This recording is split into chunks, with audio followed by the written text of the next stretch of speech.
So now let us talk about the requirements for effective listening as well as the importance of listening. Before you get into communication with another person, there are 4 things that you need to observe in yourself. So number 1 is the desire to understand another person. When you are in communication with another person, it's a teamwork. It takes 2 to tango. It's about giving and receiving, and so it's not all about you. And when you're listening, it's the time to put the spotlight on the other person because that person has something to say. And for you, you're listening because you want to get information. You want to understand where that person is coming from. And second, respect and acceptance. We are different from each other. We are different in the way we think, the way we act, the way we behave in general. And we need to be able to respect and accept the individuality of each person and understand that that person may not think the way that we do, may not act the way that we do, and that's okay. That is what makes a person who he or she is, and what we do also makes us who we are.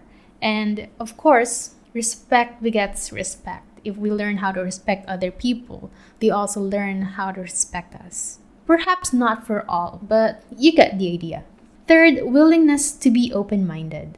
So like I said before, we have different opinions. Sometimes we hear or listen to new things, new information that may be not very pleasant for us, but then we need to be open-minded about it because it's still knowledge. It's still something that we can learn from. It doesn't mean that you have to believe in it, but at least give some space in your mind to process or give it a thought just a little before you can give feedback about it. Number 4, high level of concentration and energy. When you are listening to a person, it's not just about your ears hearing the words, but it's also your mind working with it. And aside from that, you also need to give response in the end. So you'll need to work on your facial reactions, your body language. It's basically the whole mind and body working together just for you to be able to process what the other person is saying. And in order to really understand the other person or the other speaker, you need to be able to focus all your attention, your undivided attention to that person.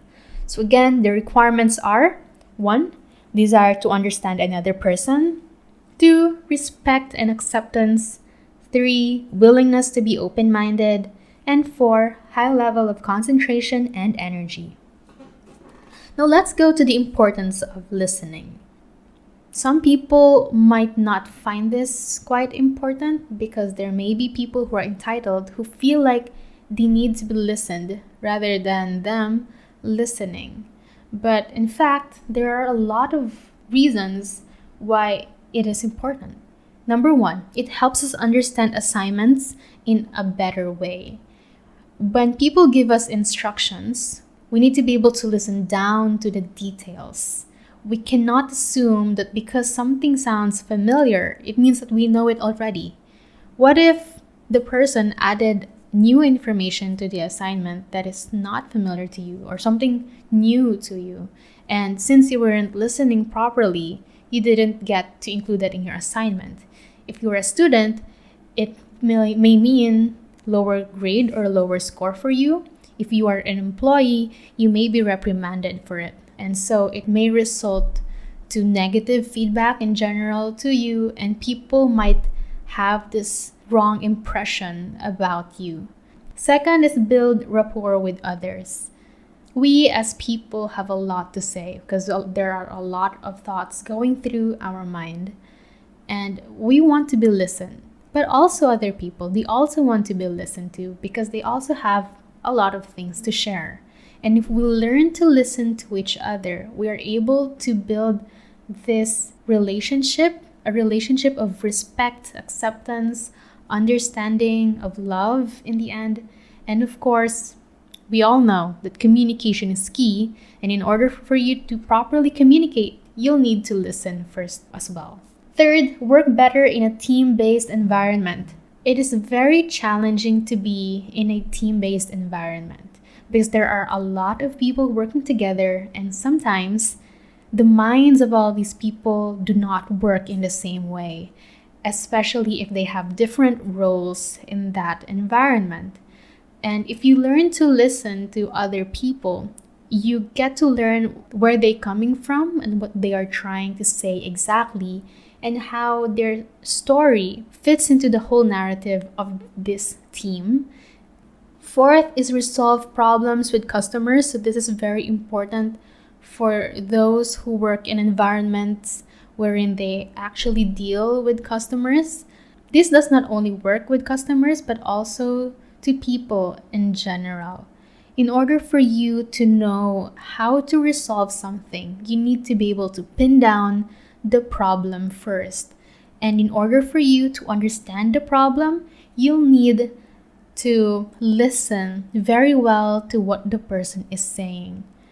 Although, yes, it is very exhausting, especially if you're listening to complaints, but listen more to the content of it. What is the person trying to say? And how will it serve you?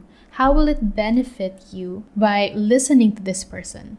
They'll feedback in the end, and you might be able to learn from it and grow from it. It is challenging in a way that sometimes it's so difficult to divorce content from the tonality, from the body language, etc. But if we learn to detach from all those things and just listen to the content and what the person is really actually trying to tell you, then you might be able to find the best solution for that person without you being emotionally affected by it. Connected to that is number 5, answer questions. So you wouldn't know what to answer if you have not listened to the question very well, or if you understood the question differently, then you might not be able to answer it quite as effectively as you hoped it would be. Last, number 6, find underlying meanings in what others say. Now, this is the time that you get to include the body language and facial expressions as well. Sometimes we say that we are okay, we're fine, but our face does not necessarily reflect that. And when you listen and pay attention to the words, the tonality, the body language, all of that combined together, then we see beyond the words. So it's like reading between the lines. This is why it's very exhausting to do active listening, because of all of these things, because of how you need to pay attention to a lot of things that are happening all at once. Hi guys, thank you so much for watching this video. Make sure to watch the other videos as well in this whole playlist of effective listening, so that after you complete everything, you become very good listeners. If you think that I have mentioned certain things that do not seem quite right in the videos, please do not hesitate to comment or send me a private message. But please be nice with your constructive criticism. Also, please don't forget to like and subscribe and hit that bell button, so that every time I have a new video that would enrich your knowledge about business communications and statistics, you'll be one of the first people to know. Thanks, guys!